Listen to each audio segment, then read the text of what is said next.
Assalamualaikum warahmatullahi wabarakatuh. Perkenalkan, nama saya Asep Saifuddin dengan NIM 811420445 dari kelompok 1 Rombel 9, hari Senin pukul 15.00. Saat ini saya sedang ada di Pengadilan Agama Kabupaten Bekasi di Cikarang. Assalamualaikum warahmatullahi wabarakatuh. Perkenalkan, nama saya Sabrina Umi Fitria dengan NIM 81114200447 dari Rombel 9, kelas hari Senin pukul 15. Saat ini saya sudah berada di depan kantor Pengadilan Agama Kota. Perkenalkan, saya Selina Julia Matika dengan NIM 81114200444 dari kelompok 1 Rombel 9, hari Senin pukul 15. Saat ini saya sedang berada di Pengadilan Agama Kabupaten Cirebon.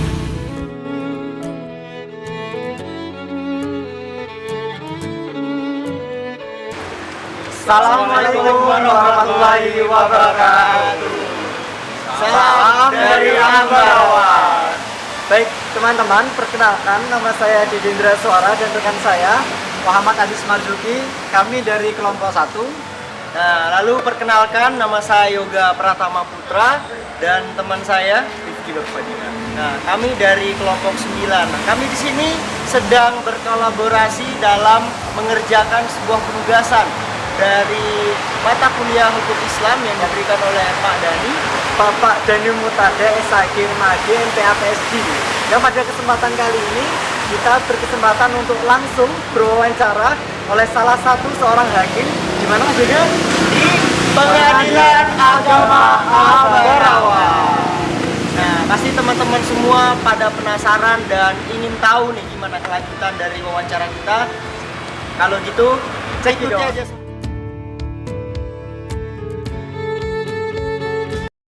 Pertanyaan pertama dari saya adalah tentang apakah ada kasus yang mungkin dianggap paling berat gitu yang pernah ditangani oleh Pengadilan Agama Ambarawa ini.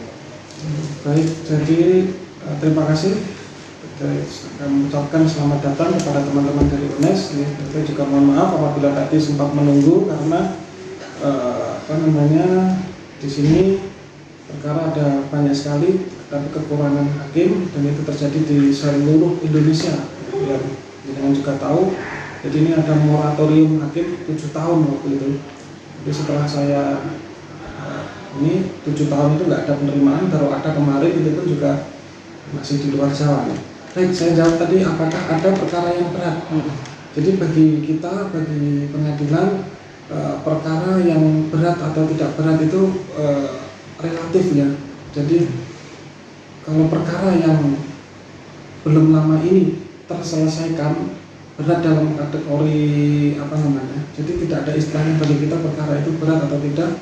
Tetapi ini ada perkara yang terakhir itu waktu itu prosesnya agak lama, yaitu perkara yang kita tangani perkara 180 PDTG 2020 rasanya itu baru kemarin tereksekusi 2021 ya, mungkin itu bisa dikatakan perkara yang agak panjang. Itu perkara harta bersama berupa rumah sakit Kusuma Ungaran yang ada di dekat Jalan Lingkar itu, rumah sakit 4 lantai itu pernah menjadi gugatan golongan di sini, prosesnya agak panjang. Terakhir kemarin akhirnya eksekusinya berhasil dengan sukarela dengan pembayaran uang 7,5 miliar. Mungkin itu yang terakhir ke sini. Tapi sebelumnya ya mungkin variasi ya. Jadi ya seperti itu. Jadi perkara itu bagi kami ya sama saja, kita memeriksanya dengan hukum acara perdata. Jadi berat ringan itu relatif. Jadi tidak ada yang berat, tidak ada yang ringan, semua perkara sama. Tapi kalau dalam hal pemeriksaan mungkin perkara kewarisan itu lebih berat daripada perkara yang di luar kewarisan misalnya. Tapi kalau dalam hal eksekusi terhadap putusan, perkara yang menyangkut kayak kemarin yang saya contohkan tadi, misalnya tentang rumah sakit, tentang tanah, tentang apa, itu eksekusinya ya nyatanya bisa kita laksanakan semuanya. Jadi yang malah berat malah perkara misalnya eksekusi tentang anak, misalnya kita sudah tetapkan hak asuhnya kepada salah satu, terus kita tetapkan nafkahnya berapa, nah itu mungkin dieksekusinya mungkin lebih berat daripada kita harus mengeksekusi yang model benda tidak bergerak, karena kalau benda tidak bergerak itu sudah kita tetapkan sita, sudah kita tetapkan lain-lain, jadi sudah kita jawab. Jadi barang itu sudah sita dan lain-lain, jadi untuk eksekusinya ya tinggal lelang begitu. Kalau nggak lelang ya menghukum membayar kepada salah satu pihak. Ya, jadi itu mungkin jawaban saya. Ada lagi? Oke Pak, makasih banyak untuk jawabannya tadi. Selanjutnya tentang mengenai jumlah mungkin Pak. Mungkin kira-kira yang Bapak tahu tentang berapa sih setiap tahunnya itu mungkin jumlah dari kasus yang ditangani oleh pengadilan Ambarawa ini? Oke, baik. Jadi di pengadilan agama ini kalau nanti dengan info lebih lengkap bisa ditanyakan di kepanitraan, ya ini panitera muda hukum, yaitu statistik pengadilan itu bisa ditanyakan di panitera muda hukum. Jadi pengadilan itu ada dua ya, ada kesekretariatan, ada kepanitraan. Kesekretariatan ini yang mengurusi intern ke dalam, misalnya keuangan, kepegawaian, IT, umum, fasilitas semuanya itu bagian kesekretariatan. Mungkin tata usaha ya, kalau di sekolah itu, di kampus mungkin seperti itu. Yang kedua kepanitraan. Kepanitraan ini mengurusi itu tadi tentang perkara.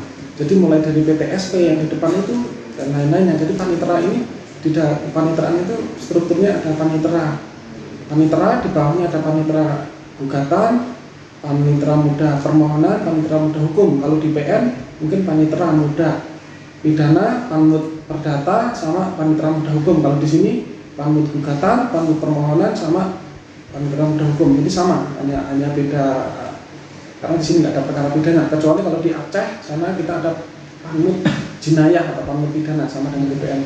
Jadi kalau terkait dengan statistik, data, pengolahan dan lain-lain itu di panitera muda hukum nanti bisa diambil datanya. Tapi sepintas kalau pertanyaan jenengan kira-kira dalam 1 tahun ini berapa perkara, ini setahu saya sampai hari ini total perkara baik gugatan maupun permohonan itu sekitar 2.500 sudah ini perkara sampai hari ini ya, sekitar 2.500 perkara.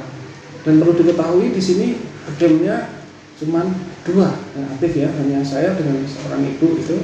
Ketua wakil hakimnya 2 sementara ini harus menangani perkara sebanyak yang sampai saat ini 2.500 ya.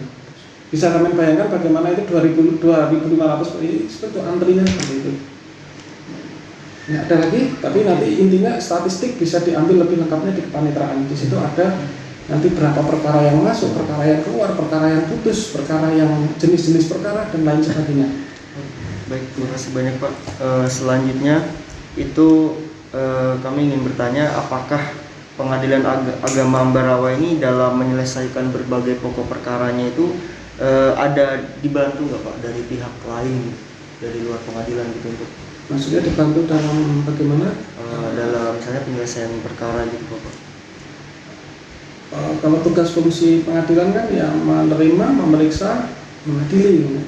Jadi ya pengadilan yang menyelesaikan. Artinya memang dibantu dalam artian maksudnya lebih spesifik pertanyaannya, kalau melibatkan pihak lain, kalau eksekusi misalnya eksekusi kita turun, kita disenter pemeriksaan setempat ya dibantu oleh aparat setempat. Misalnya dalam kita turun memeriksa pemeriksaan setempat itu biasanya kita teknisnya kalau kita turun ke desa itu kita libatkan Babinsa sama yang di desa itu tentara sama polisi yang kita kemarin ini seperti itu.